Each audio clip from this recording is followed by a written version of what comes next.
Сәлем достар, бүгін біз әлемдегі ең ыстық қала Кувейт туралы айтатын боламыз. Бұл қалада жаз мезгілі жай ғана ыстық емес, ол нағыз сынаққа айналады. Бұндай ыстықтың астында қалай өмір сүруге болады? Табиғаттың мұндай сынағына адамдар қалай бейімделген? Көрейік. Бірақ алдымен арнаға жазылып, лүпіл басып, пікір қалдырып кетіңіз.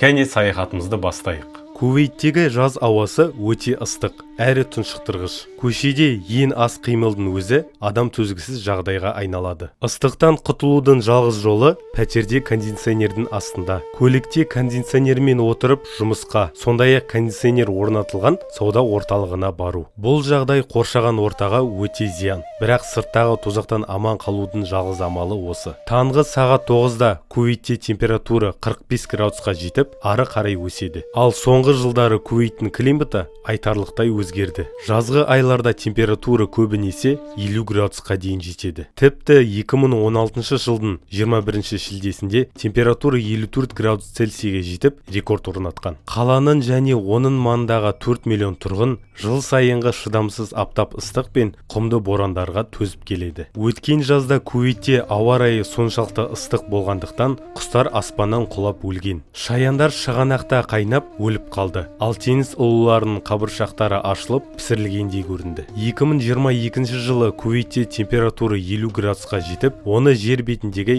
ең ыстық орындардың біріне айналдырды. Кувейттегі рекордтық ыстық әр маусым сайын күшейіп келеді. Бұл адамдар үшін төзгісіз болып барады. Ғалымдардың айтуынша ғасырдың соңына қарай көшеде жүру тек құстарға ғана емес, адамдар үшін де өмірге қауіпті болуы мүмкін. Кувейттің климаты шілденің аптап ыстығына байланысты пешке кіргендей әсер қалдырады. Ыстық ауа бетке және дененің басқа бөліктеріне тікелей соғады. Бұл қыста метро станцияларының немесе сауда орталықтарының кіре берісінде тұрған жылытқыштың ыстық ағынын сезінгенге ұқсайды. Кувейтте мұндай ыстық ауа барлық жерде болады және одан құтылу мүмкін емес. Бұл өте жоғары температураны жеңілдететін екі басты фактор бар. Біріншісі кондиционер. Олар Кувейтте барлық жерде бар. Мейрамханаларда, автобустарда, көліктерде және тіпті кішкентай бөлмелерде де. Кондиционерлерге көп көңіл бөлінеді. Тіпті кейде олар тым суық болады. Қыстық кофта киіп, кондиционерлерден сақтануға тура келеді. Екіншісі ауа ылғалдылығының төмендігі. Кувейтте ылғалдылық деңгейі 5-20% арасында ауытқиды. Бұл орташа климатты аймақтармен салыстырғанда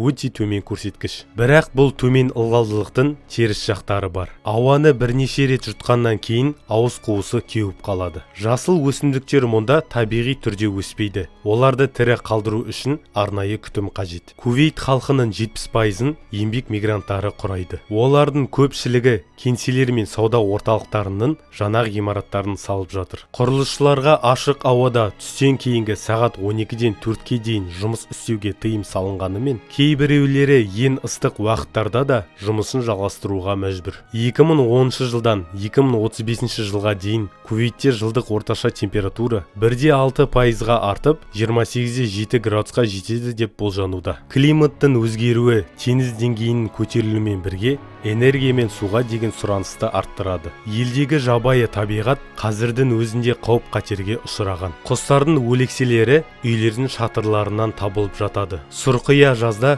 көлеңке мен су табу мүмкіндігі шектеулі. Жабайы түлкілер енді гүлдемейтін шөл даланы тастап, қалада қалған аздаған жасыл алқаптарға келуде. Бірақ олар зиянкес ретінде қарастырылады. Кувейттің климаттың өзгеруіне қарсы күресіндегі басты мәселелердің бірі мұнай. Мұнай бұл елдің экономикасы мен қалаларын құруда маңызды рөл атқарады. Алайда егер табиғи ресурстар мен әсіресе мұнай азайса, Кувейт электр энергиясы мен суды өндіру үшін басқа жол іздеу керек болады. 2030 жылға қарай электр және су өндірісіне елде өндірілетін мұнайдың 30% жұмсалады деп болжануда. Тұщы су негізінен тұзсыздандыру арқылы өндіріледі. Бұл процесс өте көп энергияны қажет етеді және қазіргі уақытта толығымен мұнайға тәуелді. Елде суға арналған көптеген мұнаралар орнатылған. Олар тек функционалдық міндеттерді ғана емес, сонымен қатар Кувейттің бай мемлекет екенін көрсетеді. Бір қызығы,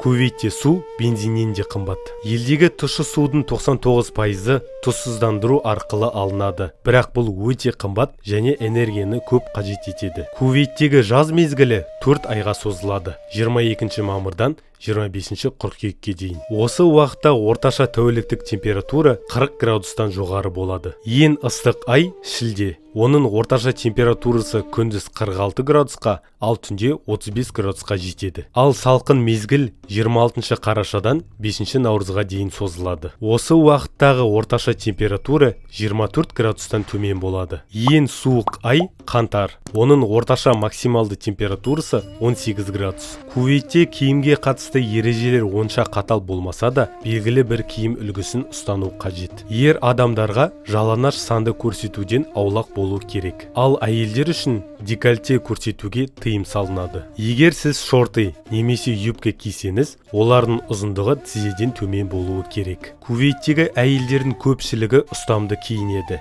Мысалы, вуаль киеді. Бұл олардың өзін-өзі құрметтеуін білдіреді. Қонақтар мен иммигранттарға мұндай талап қойылмаса да, олардан қарапайым киіну ұсынылады. Кувейтте климаттың өзгеруіне бейімделу үшін архитектураны қайта қарастыру туралы ойлар туындауда. Әсіресе үлкен әйнекті ғимараттардың орнына энергияны аз тұтынатын және дәстүрлі персиялық жел мұнараларынан шабыт алған жобалар ұсынылуда. Мұндай мұнаралар сыртқы ауаны тартып, оны салқындату үшін су қоймалары арқылы өткізіп, ғимаратты табиғи желдетумен қамтамасыз етеді. 1960 жылдары Кувейттегі үйлерде кондиционерлер болмаған. Бірақ тіпті ең ыстық айларда көлеңкеде салқын болатын. Қазір балалар жылдың көп бөлігін үй ішінде өткізеді. Өйткені оларды күннің күйдіретін ыстығы мен қауіпті ластанудан қорғау қажет. Бұл дәрумен Д тапшылығына әкеледі. Өйткені адамдар күн сәулесін сирек қабылдайды. Соған қарамастан Кувейт мұнайдың ең ірі өндірушілері мен экспорттаушыларының бірі болып қалып отыр. Және қоршаған ортаға зиян келтіруді жалғастыруда. Ел саяси салдардан арылып, климаттың өзгеруіне қарсы күрес бойынша нақты қадамдар жасаған жоқ. Басқа мұнай өндіруші елдер көміртек шығарындыларын азайтуға бағытталған мақсаттар қойған кезде